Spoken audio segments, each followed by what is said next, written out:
kwa hamu. Kitabu cha Wafilipi, waraka wa Paulo kwa Wafilipi sura ya 3 mstari wa 7 hadi 11. Wafilipi sura ya 3 mstari wa 7 hadi 11. Wafilipi sura ya 3 mstari wa 7 hadi 11. Nasoma katika jina la Yesu.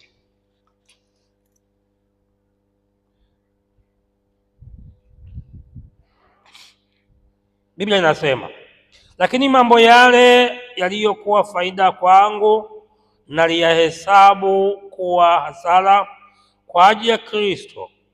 Naam, zaidi ya hayo nahesabu mambo hayo ya kuwa hasara kwa ajili ya uzuri usio na kiasi wa kumjua Kristo Yesu Bwana wangu, ambaye kwa ajili yake nimepata hasara ya mambo yote, nihesabu kuwa kama mavi, ili nimpate Kristo, tena nionekane katika yeye, nisiwe na haki yangu mwenyewe ipatikanayo kwa sheria, bali ile ipatikanayo kwa imani iliyo katika Kristo, haki ile itokayo kwa Mungu kwa imani, ili nimjue yeye na uweza wa kufufuka kwake na ushirika wa mateso yake, nikifananishwa na kufa kwake.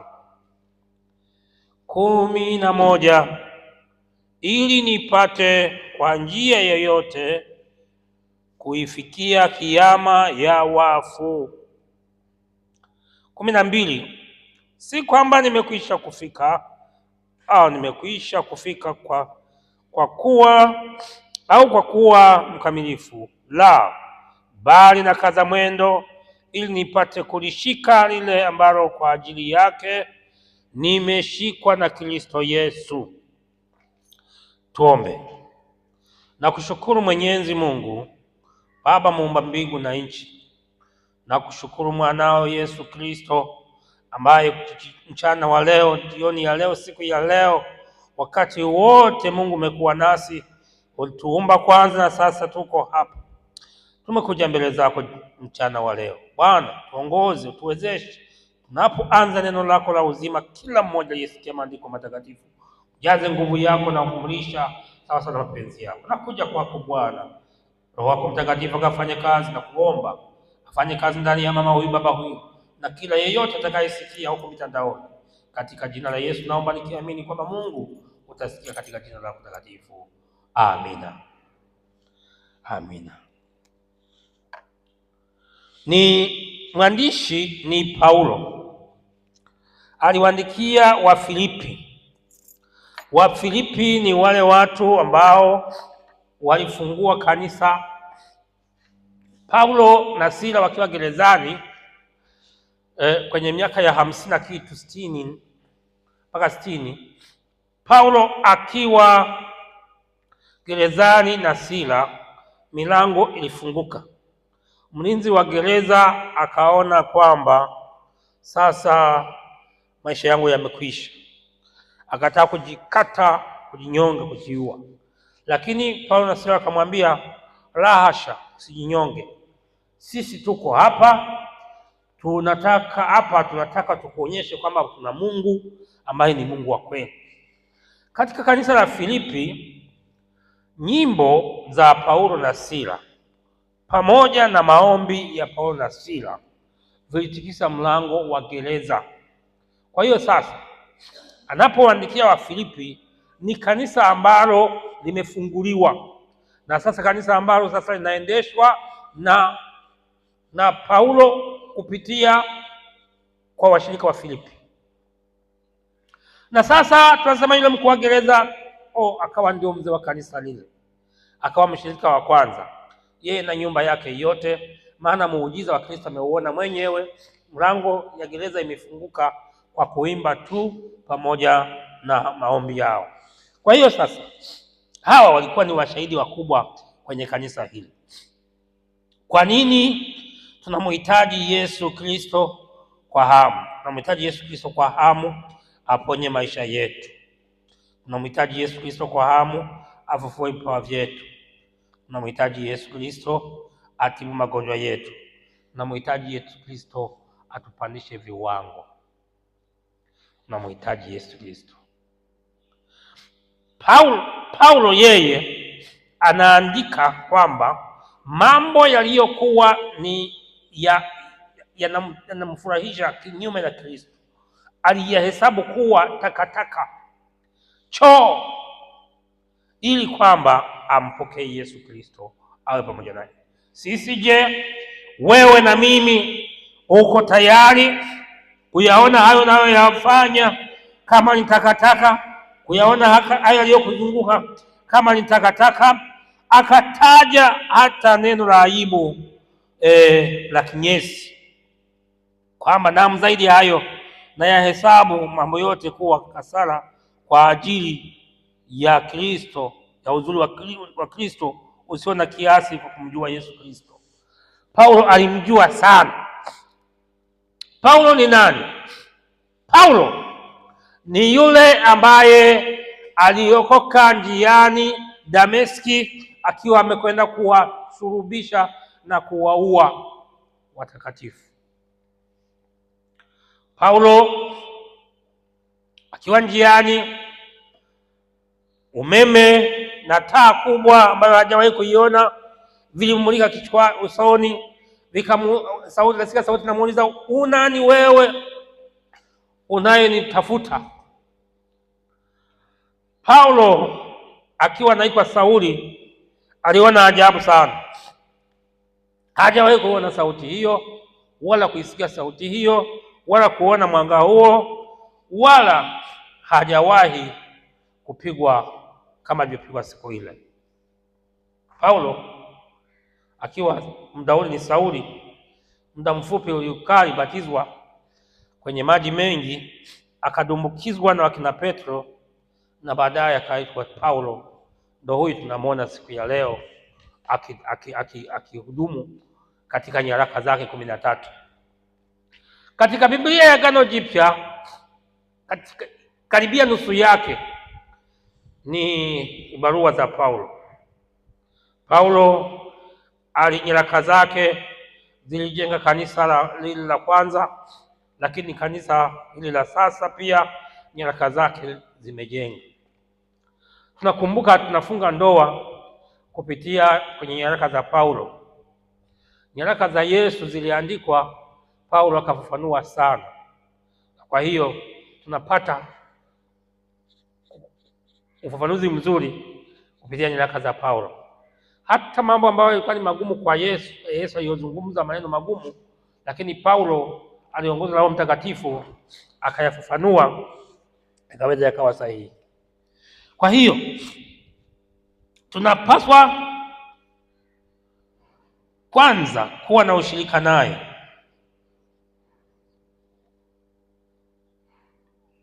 Tunapaswa kuwa na ushirika na Yesu, ndio mambo mengine yafuate. Lakini tunapaswa pia kumjua Yesu Kristo, ndio mambo mengine yafuate. Lakini tunapaswa kufunuliwa na Kristo na njia zake binafsi tuweze kujua. Mambo mawili tunayahitaji yatusaidie tunapoishi katika dunia hii. Tunahitaji kujua tabia zake Kristo na asili yake Yesu Kristo. Tunapaswa kujua tabia zake Yesu Kristo na asili yake Yesu Kristo na uungu wake Yesu Kristo. Mambo matatu hayo na uungu wake Yesu Kristo tunapaswa kujua.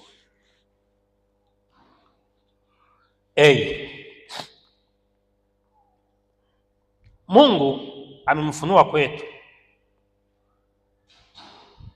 tuwe waaminifu kwa kulisikiza neno lake. Mungu amemfunua amemfunua Yesu Kristo kwa kulisikia neno lake, mahubiri yake, mahusia yake yote kwetu sisi. Kwa kumfuata Roho wake, Roho Mtakatifu Roho Mtakatifu tunasema ni moto, tena ni moto urao, moto kabisa. Sikilizeni niwape mfano halisi, mfano hai. Huu mfano anaujua Elisha na mama mchungaji ambao walikuwa wana mipango ya kutafuta watu ili waje wajaze vifusi hapo barabarani. Mimi nilinyamaza. Niliponyamaza nilienda kuomba kifusi kwa majirani, wakanipa kifusi. Tuliyokubaliana naye kusaidiana kulitoa mkokoteni, alipotea kuonekana tena. Mimi nikampa Mungu hayo mambo, nikasema kama ni mpango wa Mungu tupajaze hapo njiani, maji yasiwe yanatuzingira tunashindwa kupita, watu wake kondoo wake wanashindwa kupita kuja kanisani, basi Mungu atatusaidia. Barabara ile pale, ile nyingine ya mbele pale inajaa maji. Sasa bahati nzuri mimi nilikuwa nimekaa hapa kanisani kama kawaida yangu, na kuja kusubiri matatizo ya watu niwapeleke kwa Mungu matatizo yao, na kuja kusoma Biblia pia na kuifundisha Biblia. Ndivyo ninavyofanya mpaka leo. Bwana we, walitokea watu wa Samaria wakasema, mchungaji, tuonyeshe sehemu tukupe kifusi. Nikamwambia leteni kifusi kizuri. Ndio, leteni waonyeshe. Wakasema tunaenda hivi tunarudi. Ilikuwa jana asubuhi, mpaka leo bado kifusi kinakuja. Tumpigie Bwana Yesu makofi. Sasa niwaulize swali, kifusi mnakiona hamkioni? Kama ningewaeleza maneno ya kwangu mngesema huyu ni maneno tu, ni mali yake tu, lakini mimi nilinyamaza. Kumbuka niliomba kifusi wiki iliyopita ikaisha, wiki juzi ikaisha, wiki jana ikaisha, lakini wiki hii Mungu amefunua. Sasa kumjua Yesu, nilisema kuna mambo haya yafuatayo. Moja, nilisema kwa kusikiliza neno lake. Mbili, nilisema kwa kumfuata Roho wake. Tatu, ambayo sijasema, ambayo ni si, kwa kuitikia imani yake kwetu tunaweza kumjua Yesu. Lakini nne, kwa utu wetu, kwa kuwa watii utii wetu kwake Yesu, yani kutii, kuheshimu. Yani kutii maana yake kuheshimu Yesu Kristo, kumheshimu. Tano, kwa kuwa na mahusiano na ushirikiano katika makusudi yake. Uhusiano na kuheshimiana katika makusudi yake ni kumpa nafasi. Unampa nafasi Yesu afanye kazi kwenye maisha yako. Unapoona mambo yameshindikana, usichukue jukumu lolote la haraka kabla hujampa nafasi Yesu. Mpe nafasi Yesu na muda wa kutosha aweze kufanya. Kwenye kifusi niliumia, lakini nilisema Mungu yupo, atanisaidia, hajawahi kuniaibisha. Sasa magari yako yanasomba, yanamwaga hapo kanisani, na ninyi wenyewe ni mashahidi. Hivi ninavyoongea mtakuja kuona gari kipita hapa na kifusi. Sasa ni kumjua Yesu na makusudi yake na uweza wake na nguvu zake. Kumjua Yesu. Mwimbaji aliyeimba kwamba nataka nimjue Yesu na nizidi kuwaonyesha wengine wokovu wake, hakuwa amekosea. Nilisema nina imani kubwa mimi, na wewe nilikwambia uwe na imani kubwa. Sikuwa ninakuficha, kwa sababu vitu vingine vinahitaji imani moja, lakini vitu vingine vinamhitaji Yesu, nguvu zake Yesu. Vitu vingine vinahitaji imani ya Kristo, lakini vitu vingine vinahitaji nguvu yake Yesu Kristo, vinahitaji Roho wa Mungu. Kwa hiyo katika vitu hivyo nimevitumaini na kuvitumia vyote, nimeviona vikifanya kazi.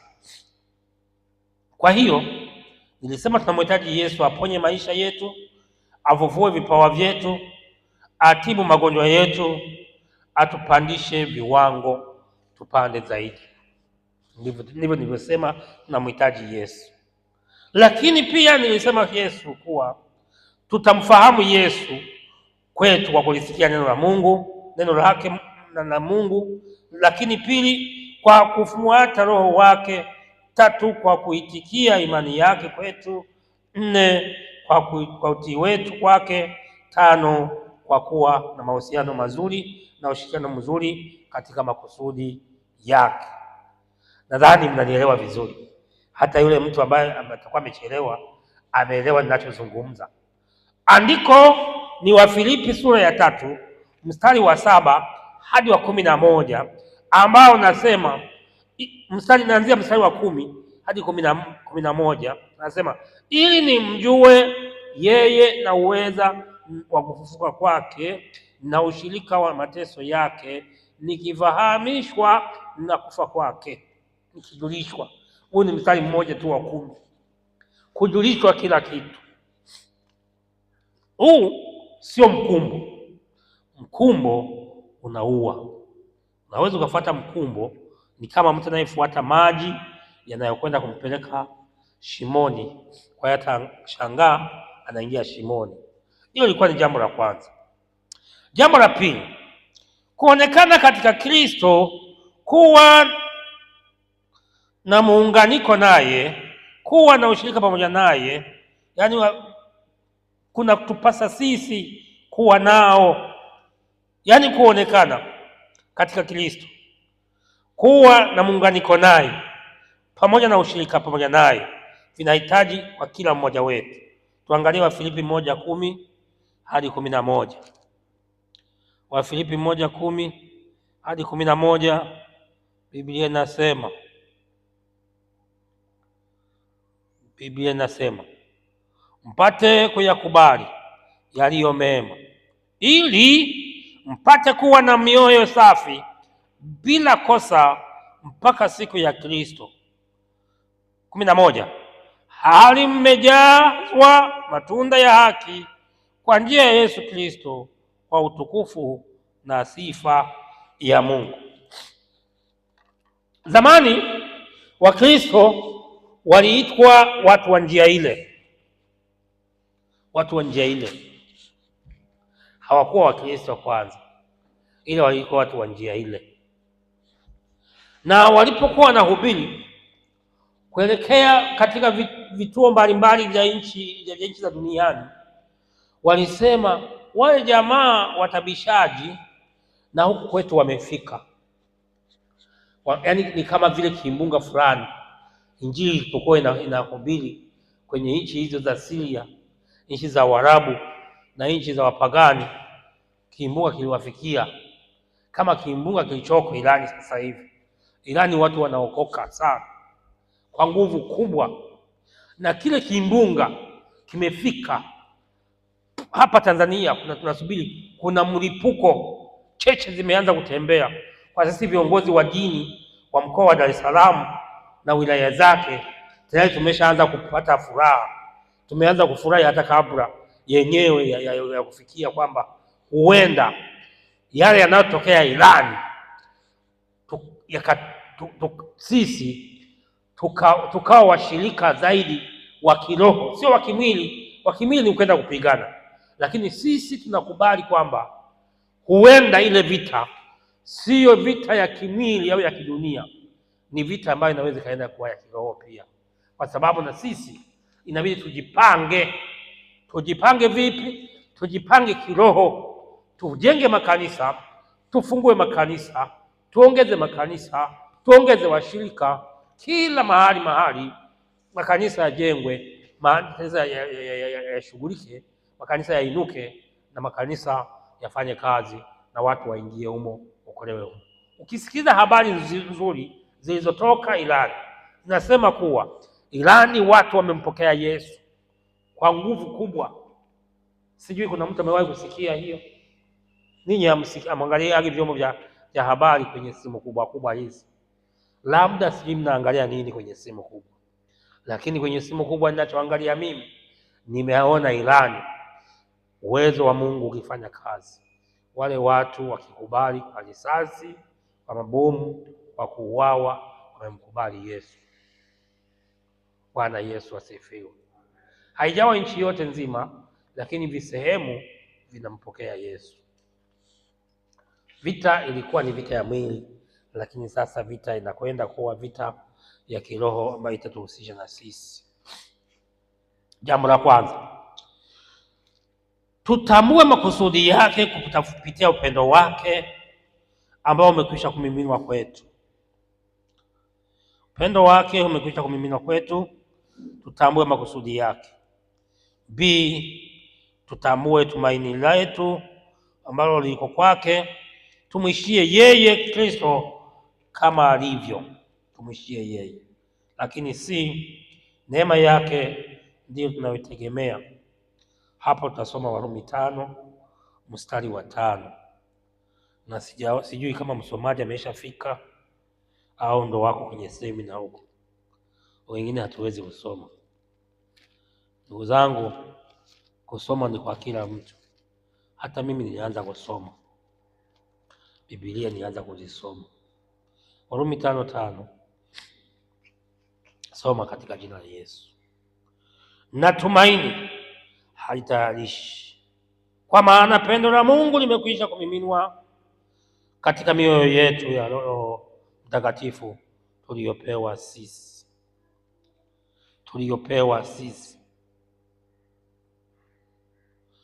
6, kwa maana tulipokuwa hatuna nguvu, wakati tulipotimia, Kristo alikufa kwa ajili ya waovu. Kwa kuwa ni shida mtu kufa kwa ajili ya mtu mwenye haki, lakini yawezekana mtu kuthubutu kufa kwa ajili ya mtu aliye mwema. 8, bali Mungu aonyesha pendo lake yeye mwenyewe kwetu sisi, kwa kuwa Kristo alikufa kwa ajili yetu tulipokuwa tungali wenye dhambi. Kwa hiyo kuonekana kwa Kristo kwetu umekuwa ni ukombozi, maana sasa pendo limemiminwa kwetu, nasi tunafurahia hilo, ya kwamba huyo Kristo atatusaidia. Neema yake, uweza wake, nguvu zake itakuwa pamoja nasi. Tito 3 mstari wa 5.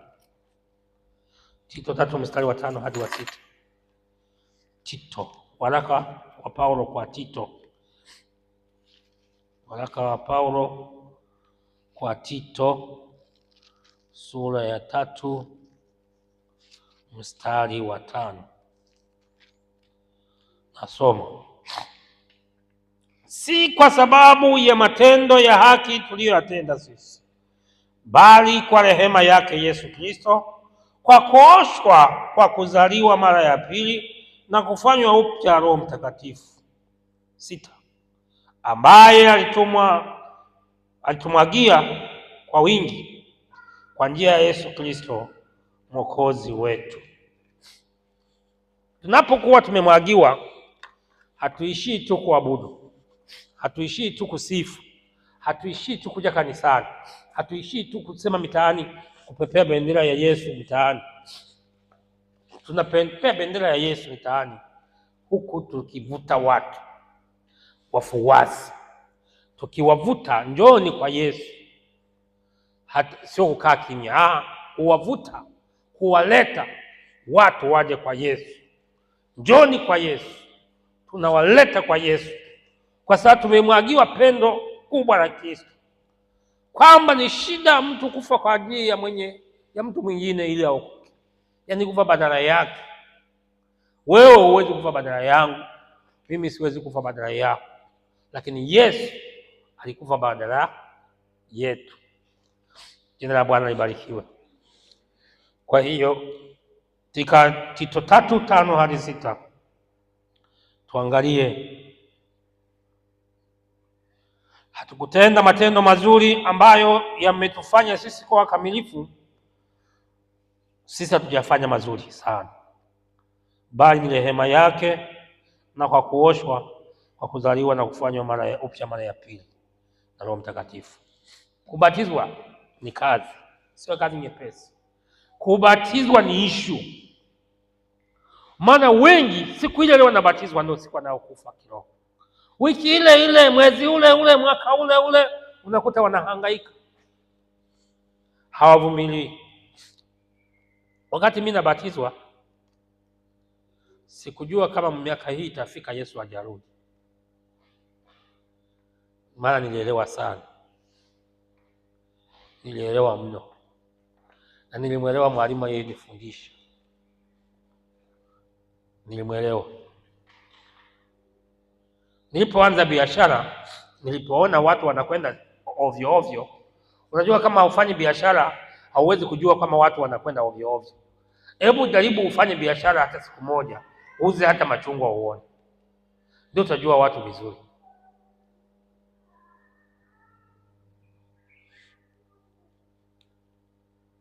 Nilikuwa nauza biashara aina 350 hadi 400 za biashara, kasoro sigara na bangi na bia.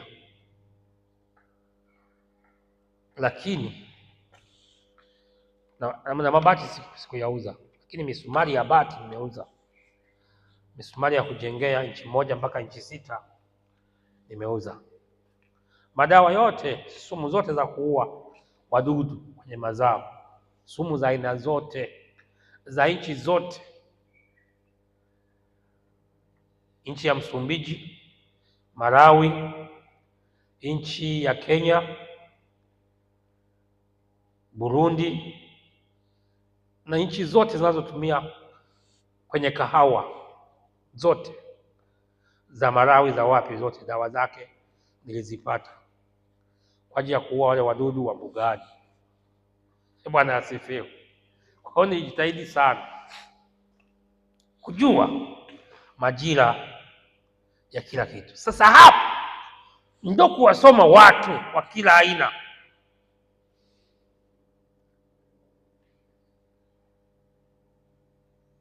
Kuwajua watu, kuwaelewa watu na kufanya nao kazi. Sasa wakati mnapokwenda kwa Yesu, tuwapeleke watu hivyo hivyo, tuwabebe hivyo hivyo, tuwapeleke kwa Yesu hivyo hivyo, tuwabebe hivyo hivyo, wao wafuasi wa Yesu hivyo hivyo walivyo. Utakavyowakuta wabebe hivyo hivyo, walete kwa Yesu. Wala usianze kunungunika wala kuhojaji wala kuhoji, wewe walete kwa Yesu hivyo hivyo. Ukishawafikisha kwa Yesu hapo, wewe tuachie hiyo kazi. Sisi tumeshazoea kukaa na watu, tutakaa nao. Biblia imeandika sehemu kama 2 au 3 kwamba wa kwanza atakuwa wa mwisho, wa mwisho atakuwa wa kwanza. Na maneno haya aliyasema Yesu mwenyewe, wala hakuna mtu mwingine anayeweza kusema jambo hili. Maana sisi hatujijui, lakini anayetujua ni Yesu. Kwa hiyo tunaangalia jinsi gani ambalo tunamhitaji Yesu Kristo kwa hamu kubwa. Jambo la 3, tunamhitaji Yesu kujua uwezo wa kufufuka kwake. Uwezo wa kufufuka kwake Yesu Kristo. Tukichajua huyu mtu ambaye walimfukia, halafu baadaye akatoka akiwa amekufa kama sisi tunavyokufa, halafu akatoka, tutambue jinsi anavyofufuka kama na sisi tutakavyofufuka. Alituonyesha mfano jinsi Lazaro alivyomuita akafufuka. Kwenye Yohana 11 mstari wa 25 hadi 46 anaonyesha jinsi ambavyo Lazaro alifufuka. Lakini mtoto wa diwani, mtoto wa mjane, mwana pekee, jinsi alivyofufuka sana, na haikuishia hapo, alituonyesha jinsi alivyofanya magonjwa. Kwa hiyo huyu ana uwezo na ni lazima tumtambue. Huwezi kuwa na rafiki ambaye hautambuani, haujui uwezo wake na maisha yake. Tunapaswa kupata ujuzi kwake, kupata ujuzi wa maisha na kuenenda kiroho upya. Unaweza kupata ujuzi wa maisha ya kuenenda kiroho upya. Unajua namna tunavyoenenda ni rahisi sana shetani kutupiga. Tunaenenda kwa kuangalia mambo na vitu tunavyoviona, lakini tukikabidhi njia zetu kwa Kristo, mbona ni rahisi sana kuweza kuongozwa.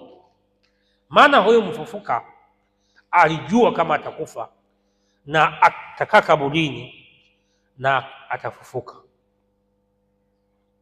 Sasa jiulize, uhai aliyokuwa nao alimkabidhi Mungu.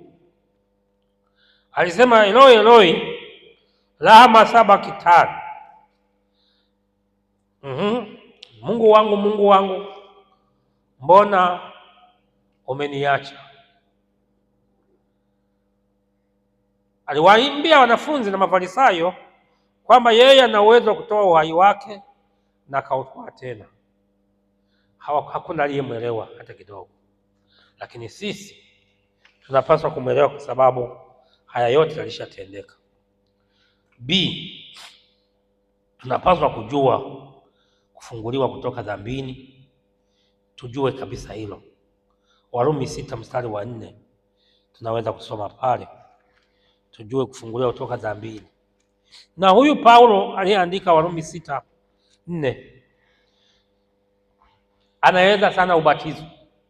Ni kwa nini kifungu hiki na tunamhitaji Yesu Kristo kwa hamu hata kwenye kubatizwa? Kwenye kubatizwa ndio anaeleza maana haya 6:4. Basi tulizikwa pamoja naye kwa njia ya ubatizo na kwa mauti yake, kusudi kama Kristo alivyofufuka katika wafu kwa njia ya utukufu wa Baba, vivyo hivyo na sisi tuenende kwa upya wa uzima. Kufufuka ni sawa na ubatizo. Kama mtu anauliza kwa nini watu wabatizwe maji mengi, maana yake ni kuzamishwa. Unapozamishwa chini halafu ukaibuliwa juu, maana yake umezika mambo ya zamani, kwa hiyo yamekuwa mapya sasa mengine. Ndivyo anavyosema katika Korintho wa 5:17 kwenye upatanisho katika kufufuka huko. Ya kale yamepita, tazama yamekuwa mapya. Kwa hiyo kwenye kufufuka kwake tunapaswa tuelewe. Efeso 2:5 na 6. Waraka wa Paulo kwa Waefeso. Barua ya Waefeso sura ya 2:5 hadi 6. Kuna kitu pale anazungumza. Waefeso ni mbele ya Galatia. Sura ya 2 mstari wa 5.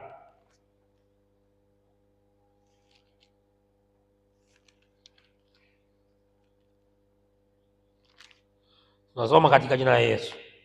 Hata wakati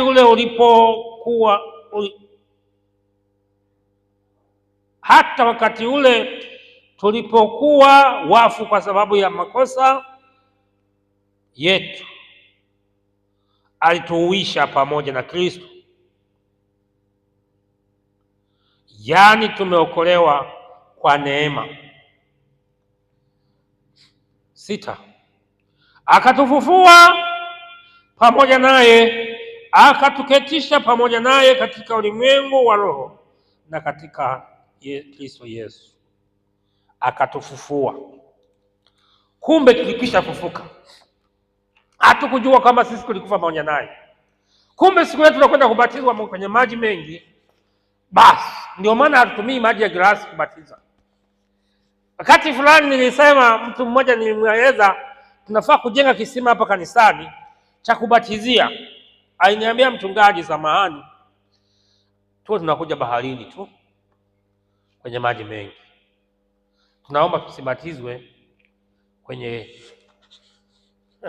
kisima cha kawaida, tulete tu baharini huku, angalau itakuwa ni hatua nyingine nzuri. Kwa hiyo tulipokuwa wenye dhambi tulibatizwa kwa maji mengi, na maji yale tulipozama tulizamishwa.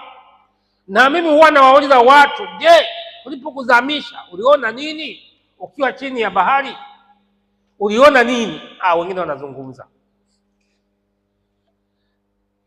Watu wengi ambao ninakuwa na mashaka nao kuhusu magonjwa yao, huwa ninawaeleza, jamani, tazama ninakwenda kuwabatiza. Kwa hiyo kule kwenye maji kule ujiandae, hatuwezi kubatiza na pepo. Pepo lazima italipuka tu. Hilo mama mchungaji anajua. Mapepo huwa yanalipuka, anataka kwenye maji kule maana tuyazika kule, napiga pawa mle kule kwenye maji. Siku moja yameibuka kwa watu 8. Watu 8. Siku moja mapepo yameibuka kwa watu 8. Watu 2 waliobaki walijazwa nguvu za Mungu. Tukakemea wale wainjilisti, wachungaji.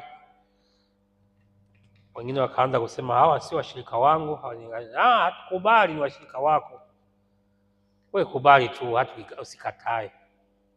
Kwani ndio wewe uliyepagawa? Ni mioyo yao. Mlishindwa kuyatoa kule kwenye makanisa yenu, tumekuja kuwabatiza huko, lazima yatoke. Hatuwezi kumbatiza mtu na pepo. Kwa hiyo ukiona watu wanakwepa kubatizo, wengine wanataka, kuna mambo walikubaliana, hawataki kukata mizizi yake. Kubatizwa ni kukata mizizi mlio ifunga na Ibilisi, na ikata ile mizizi yote ya fitina. Kwa hiyo nakata ule mkataba na shetani, kata kabisa. Siku za nyuma watu walikuwa wanakuja wanasema, mchungaji, inaonekana wakati tunabatizwa ni kama tulifundishwa kidogo sana, lakini hapo nafundisha sana, naomba ukanibatize tena. Hata juzi tu kuna mtu aliniambia nikambatize tena, nikamwambia hapana, labda nikufundisha tu. Kwa hiyo kuanzia 2021 ninawafundisha tu wale waliobatizwa na watu wengine. Akikataa akasema, mimi kwa kweli nilibatizwa maji mengi, ila sikupata mafundisho mazuri kama haya, namwambia basi jipange sasa, utakuwa unahudhuria mafundisho hapa. Namfundisha wiki 2. Siku hizi anamfundisha Benja ndiye anafundisha watu, kwa sababu Benja nimemwelekeza utagusa hiki na hiki na vitini hivi hapa ya mafundisho yenyewe hivi hapa. Kwa hiyo tunajifunza ili uelewe vizuri Yesu ni nani, Mungu ni nani, Roho Mtakatifu ni nani, na mchungaji pia ni nani. Mtu mwingine anaweza kafika aona tunahubiri, amezaliwa na kuta watu wanahubiri afikiri wamejiweka. Hamna, hawajajiweka. Kama ni kujiweka, mimi wala nisingepatikana. Nilikuwa matawi ya juu sana. Yaani kinikuta barabarani naendesha gari, hiyo speed wewe acha tu, sikamatiki. Lakini muda umefika, ile gari unageuza inakwenda kwa washirika kwenye majumba, unapita kwenye nyumba, kwenye vilabu vya pombe, unafunga breki, milevi inakuja inakimbia, huyo ni fulani, huyo ni Buda huyo. Ikisema tunatubu, kwa macho tu inakubali kutubu, hata bila kuzungumza maneno mengi. 3 ambao ni C, kujua uwezo wa Roho Mtakatifu na kutuletea nguvu. Matendo ya Mitume 1:8, nanyi mnapokea nguvu akisha kuajilia juu yenu Roho Mtakatifu, nanyi mtakuwa mashahidi. Ilikuwa ni kazi sana. Wakati naanza kuhudumu kanisani, nilipewa kuongoza ibada ya watu wengi, alafu wale watu wote wakaniangalia, wote wakawa wananiangalia. Sasa na mimi nilikuwa na kitabu kile cha nyimbo cha wokovu, nilikuwa nafunika hivi wasiniangalie, naona aibu. Sijui wewe ukiongoza ibada inakuwaje? Lakini baadaye nilipozoea niliingia kwenye kwaya. Kwenye kwaya ndipo nilifanya mambo makubwa ambayo mpaka leo sijapumzika. Wakati wengine wana likizo na miezi ya kupumzika, mimi sijaona hata mwezi mmoja, hata wiki moja ya kusema niko likizo. Jamani, nitakuwa likizo mwezi mzima. Eti kuna mchungaji anakuwa kwenye likizo. Mchungaji anakuwa kwenye likizo, mchungaji anakuwa kwenye likizo. Sidhani. Hiyo simu tu nimeiacha kule. Pamoja na kama anajua kwamba kwa ibada hii kunaendelea, bado watapiga tu kwenye simu. Lakini nimeiacha ndani huko. Kwa hiyo mchungaji hakaagi kwenye likizo. Mchungaji hastaafu, anapumzika majukumu tu ya kuongoza, wanaongoza wengine, lakini yeye anaendelea kuongoza watu wengine na kuwabariki watu wengine, kuwaombea baraka na msamaha watu wengine. Jambo la 4, D nasema kupata uwezo, miujiza, kupata nguvu za kushuhudia ili waokoke. Pale ilikuwa ni kupata nguvu, lakini hapa ni kushuhudia ili watu waokoke. Kushuhudia ili watu waokoke, niliona kwa watu wengi sana ni ngumu, lakini Matendo ya Mitume sura ya 2 mstari wa 1 hadi wa 4 ndipo nguvu inapopatikana. Kumbe wanaoweza kushuhudia ni watu waliojazwa na nguvu za Roho Mtakatifu. Walevi wanaweza kumtangaza Yesu Kristo wakiwa wamelewa, pombe zikiisha, hata sema jina la Yesu, atakuwa mwoga. Lakini kwa nguvu ya pombe atasema kwamba yeye ni mwaminifu, atajigamba, kwani nimemtukana mtu, jamani nimemtukana mtu, nimepita salama. Lakini ndio hivi, kesho kimuuliza sema ulivyosema jana, hasemi, hawezi kusema tena. Ndugu zangu wapendwa wangu, tunaendelea na jambo la 5. Baada ya watu kupata nguvu ya kushuhudia ili watu waokoke. Mpendwa wangu unayenisikiliza leo, unahitaji kupata nguvu ya kushuhudia ili jirani zako waokoke, ndugu zako waokoke, rafiki na jamaa zako waokoke, na watu wengi waokoke. La 5, kupata miujiza. Unahitaji uwezo wa kupata miujiza na uponyaji kwa watu wote waliokombolewa, ambao bado hawajaokoka, na wale ambao waliokoka. Marko 16:15. Tuangalie uwezo watakaouona ili waweze kumrudia Bwana Yesu. Pamoja na kwamba wengi wameniambia, najua mchungaji, nilikuja kanisani ili nipone magonjwa tu, halafu niendelee na mambo yangu. Lakini mimi sijaishia hapo, bado nasema Yesu anakuhitaji. 16:15. Marko 16:15. Akawaambia, enendeni ulimwenguni mwote mkaihubiri Injili kwa kila kiumbe. Aaminie na kubatizwa ataokoka, asiyeamini atahukumiwa. Na ishara hizi zitafuatana na hao waaminio: kwa lugha mpya watasema kwa lugha mpya, kwa jina langu watatoa mapepo, watasema kwa lugha mpya, watashika nyoka, hata kinywa kitu cha kufisha hakitawadhuru kabisa, lakini wataweka mikono juu ya wagonjwa, na wagonjwa watapata afya. Basi Bwana Yesu baada ya kusema nao akachukuliwa juu mbinguni, aketi mkono wa kuume wa Mungu, akatulia tuli mpaka leo.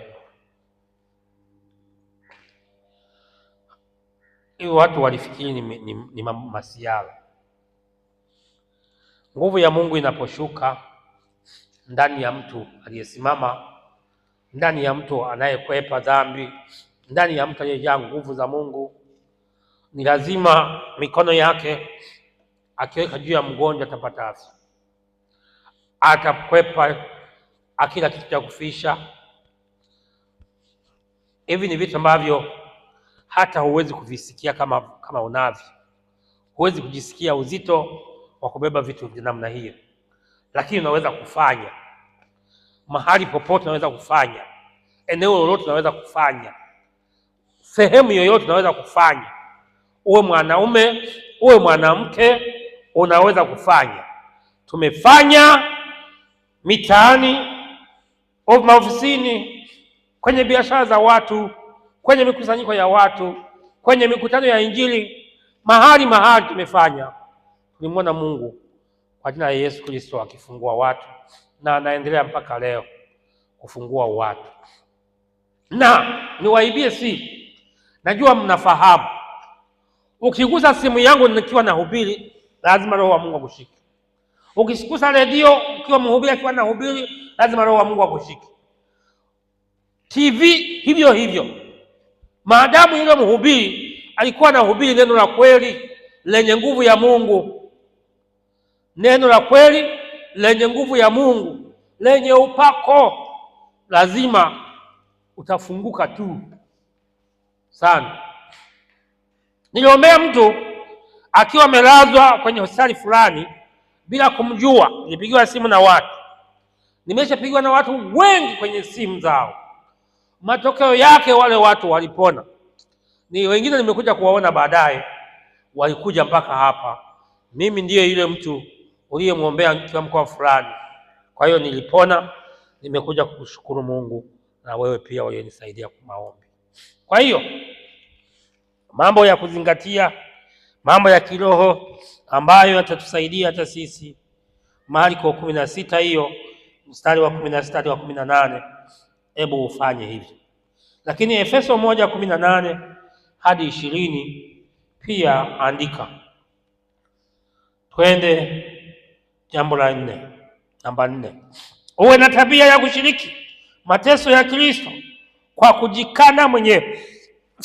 Kwa kujikana mwenyewe. Usijipende. Wale ambao walikuwa wamefanana na Yesu, wakina Petro, walisema lakini wewe unafanana na Yesu.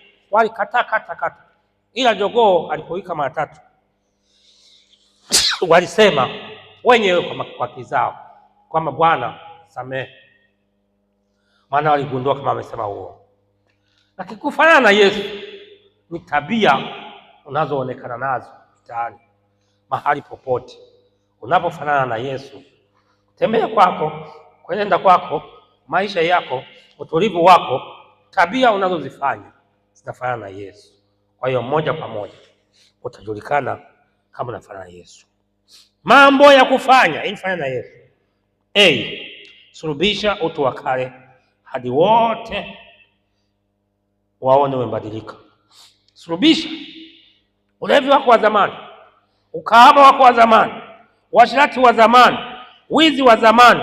Sulubisha mwili wako, watu wote waone umebadilika. Lakini pia hebu badilisha marafiki. Uwe na marafiki wapya, wazuri, wanaomcha Mungu, wanaompenda Mungu, marafiki ambao wanasali, wanaabudu, marafiki ambao wanamsifu Mungu, wanamtukuza Mungu, ambao wanapendeza, ambao hawajichanganyi na dunia hii. Ubadilishe utu wa kale, karibu kubadilisha. B, kubali kupata mateso ya Kristo na kusudi lake. Kristo alikuwa na kusudi alipoteseka, alipoteswa, alikuwa na kusudi maalum sana. Kwa hiyo ndiyo lazima uone katika Matendo ya Mitume sura ya 9 na mstari wa 16, tuangalie pale kwamba kubali kupata mateso. 9:16, tuangalie. Nane, 9:16. Tuanzie 15.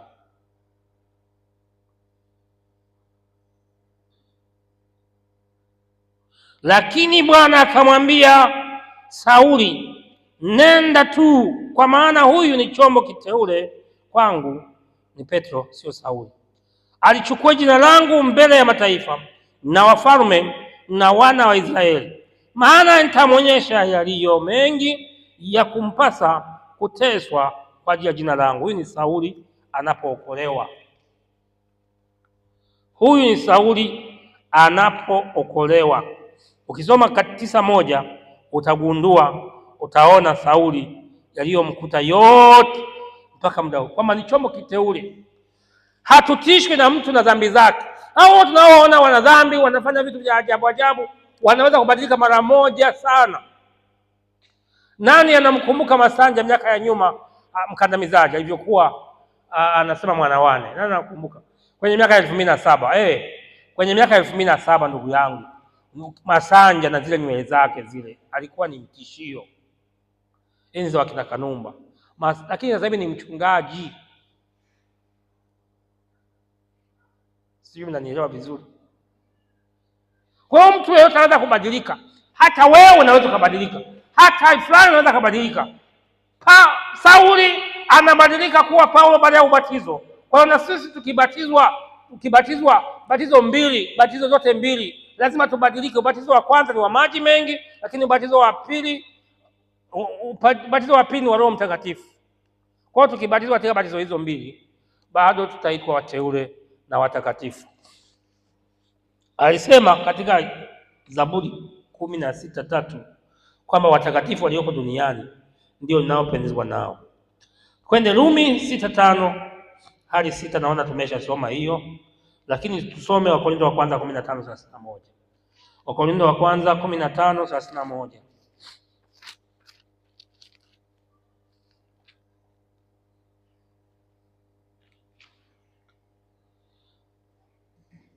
Biblia inasema, naam ndugu, kwa huku kujisifu kwangu niliko nako juu yenu katika Kristo Yesu Bwana wetu, ninakufa kila siku. Ikiwa kwa jinsi ya kibinadamu nalipigana na hayawani wakali kule Efeso, nina faida gani wasipofufuliwa wafu? Na tule na tunywe, maana kesho tutakufa. Ni Paulo ndiye anayezungumza kwamba alipambana vitu vingi. Paulo alipambana mara 20. Kuna vitu vingi sana ambavyo Paulo alikutana navyo. Nitavieleza siku nyingine, vitu 20 ambavyo Paulo alikutana navyo katika safari yake ya utumishi. Vitu vingi. Hata mimi hapa na vitu vingi ambavyo napambana navyo au nimevipitia. Vingine mnavifahamu, vingine hamvifahamu. Lakini nakumbuka, na hata mimi naweza nikatafuta vitu nikavikumbuka vitu ambavyo ninapambana navyo mpaka nimfikie Yesu Kristo, au nikufikie wewe ili uwe umeokoka. Twende tumalize jambo la 5. Tumwendee yeye, jiwe lililo hai, teule. Tumwendee Yesu Kristo, yeye ambaye ni jiwe lililo hai. Mathayo 21:40 42. Haya, atupiganie, atusaidie, atuongoze, atuwezeshe, tumwendee yeye Yesu, atatusaidia katika haya yote ambayo tumeyasoma hapa, atatupigania yote. Mathayo 21:42 na Zaburi 118:22 vyote vinafanana. Mathayo 21:42. Mathayo 21:42. Yesu akamwambia, hamkupata kusoma katika maandiko, jiwe walilolikataa waashi, hilo limekuwa jiwe kuu la pembeni. Neno hili limetoka kwa Bwana, nalo ni ajabu machoni petu. Jiwe. Tukisha kumfahamu Yesu, wengi walimkataa, lakini baadaye alipofufuka walistajabu. Lakini mnakumbuka kwamba walisema, hebu tuchukueni fedha hizi mkawaeleze watu kwamba wanafunzi wamemuiba Yesu, ili kwamba alisema atafufuka. Kwa hiyo fungeni kabisa. Walipofunga kaburi lile, kumjua Yesu ni kazi, nataka kumjua Yesu sana. Walipokuwa wamefunga lile kaburi, walinzi walikaa, lakini Biblia inasema wazi kwamba dunia ilitetemeka, makaburi yalifunguka, na tetemeko lilikuwa la ajabu sana, mpaka wale watu wakawa kama wamekufa. Kwa hiyo tunapotakiwa kumjua Yesu, tuelewe na kazi zake pia. Tuwaeleze watoto wetu, tuwaeleze majirani zetu, tuwaeleze watu wetu wote wamjue Yesu, wamtambue Yesu. Tukishamjua Yesu sisi, na wengine watamjua Yesu, na wao watamjua Yesu, na ukoo mzima utamjua Yesu, watu wote watamjua Yesu. Shida imekuja kutokea hapa kwamba watu wengi wanamsema Yesu kwa mdomo tu, lakini hawamtambui kwa namna, kwa kina, kwa undani zaidi. Hawamjui Yesu na kazi zake. Lakini ukishamjua Yesu, tayari utamtangaza kwa watu, na watu watamjua. Na kanuni ya kumjua Yesu, ukimtangaza Yesu kwa wasiomjua, wale wasiomjua wakimjua, watamjua zaidi ya hata wewe uliyekuwa unamtangaza, na wataenda maili nyingi sana. Ndiyo Paulo anasema, nilipokwenda taratibu, natembea na niongeza juhudi niongeza juhudi, mbio na kaza mwendo, ili niweze kupokea mende ya thawabu. Lakini anasema sio mimi peke yangu, na wale wote ambao wamefuata, wameiga, watakao mtumikia Mungu pamoja na mimi. Kwa hiyo kila mtu aelewe, hapa duniani hakuna malipo ambayo ni kila mwisho wa mwezi unakwenda kuchukua benki. Malipo yako mbinguni. Hivi vihela visenti ni vya kuisha tu. Kitu ambacho unakuta mtu anaimba kwa hela, anapiga muziki kwa hela, kila kitu nafanya kwa hela. Hela zisipokuwepo na yeye hayupo, anaondoka. Lakini maana yake hataki malipo ya mbinguni. Si mimi nakushauri hivi, malipo ya mbinguni ni ya muhimu sana. Naomba twende na Yesu, tumjue Yesu, atutumie vilivyo katika tajiri wake mwingi aliokuwa nao. Sisi tutakuwa watu wake, na yeye atakuwa Mungu wetu. Mungu atubariki na hayo katika jina la Yesu, amina. Tuombe.